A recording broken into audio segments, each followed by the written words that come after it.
Hindi mo kaya bigay sa akin. Kain na guys, oh. Talong na prito. May sausawa na tuyo, kamatis, sili, sa pa ni sibuyas. Tapos bulad. Oy, totoo ang aming tuyo. At saka pritong talong. Ang sarap. Ang kamayan na. Isang pirasong tuyo to kami guys. Uy! Siyempre, tag-isa. Totoo. Kay Lily itong ulo.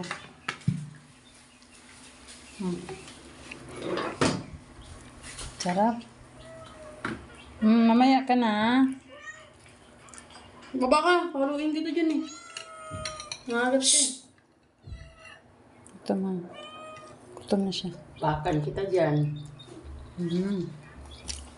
Kasi tinatawag na eggplant kasi amoy itlog na. Ano eggplant?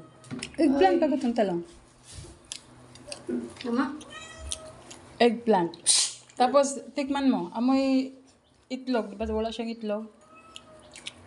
Hindi siya nilagyan itlog. Kamayan guys, so kasi yung ulam namin masarap. Masarap naman lagi ulam namin. Ka paluin ka rin. Tubig.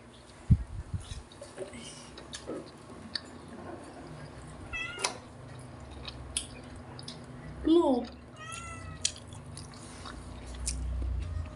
Dugmo ko na kung ulo niya. Tapos butang panon.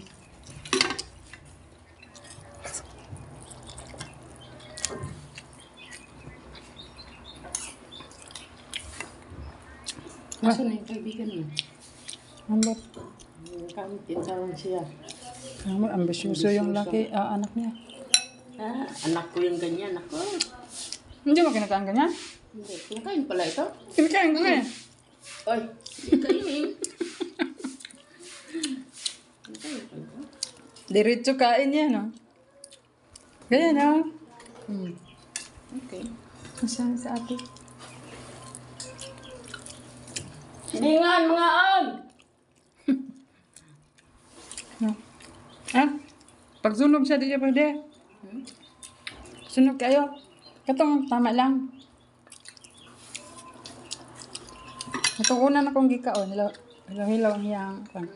Mabango eh, no? Bango pala pag kinain mo. Oo, ito. Ganito. Hilaw-hilaw. Okay.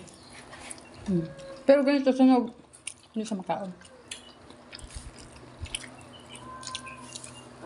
Ganahan ko sa bigas. Parang bagong ani. Bili pa tayo doon. Yan naman yung bago, ayan, suka na kara. Ay, te! Wala kasing sausawan, kaya suka na pinipin. Suyo.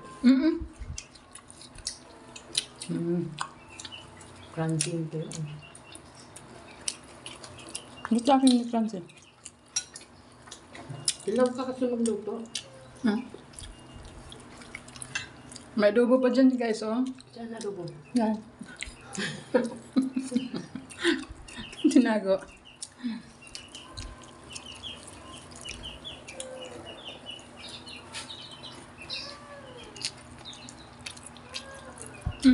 Pag